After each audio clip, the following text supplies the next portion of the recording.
ఊరు అనుకుంటాను రా, లేకపోతే ఏం కథ?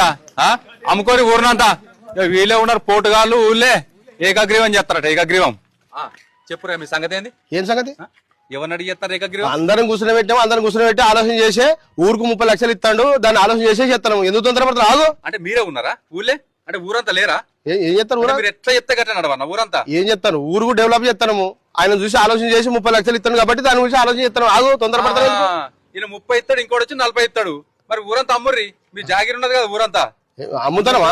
నిలబెట్టలేదు, మంచిగా అభివృద్ధి చేసేటోళ్ళను నిలబెట్టడం. అభివృద్ధి చేస్తాడు, అభివృద్ధి చేస్తాడు. ఎందుకంటే గెలవంగానే పోయి కరీంనగర్ లో అంటే మోర్లు దిగాలన్నా, నల్లలు రావాలన్నా, రేపు పొద్దుగాల ఆపద పడాలన్నా కరీంనగర్ నుంచి వచ్చాడు చేస్తాడు. మీరు బాగా మాట్లాడు. నేను 30 లక్షలు ఇచ్చేది ఊరు డెవలప్మెంట్ కోసము.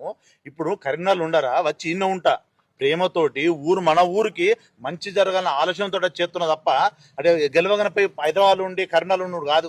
నువ్వు ఏడన్నుండు ఏమన్నా చేసుకోరా, మాకు సంబంధం లేదు. ఊళ్ళో ఎలక్షన్లు రావాల్సిందే. గది మరిగా ఎందుకంటే ఇక్కడి నుంచి కొని తీసుకురావాలి, తినాలి, తాగాలి, ఎంజాయ్మెంట్ చేయాలి. గదే మీ ఆలోచన. అంతే. మీరే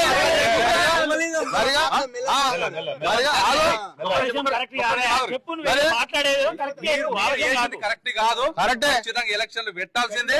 నిలబెట్టడం మేము ఎవరు నిలబెట్టాలో మనం నిలబెడతాము. ఎట్లా మీరు ఎట్లా చేసినారో మేము గట్లా చేస్తాం.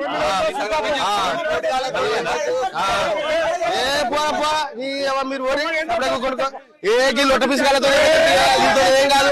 ఊరు కాదు, పీర్లు ఎవరు వీళ్ళతో ఒకటి లొట్ట పిసుకాడు వీడు.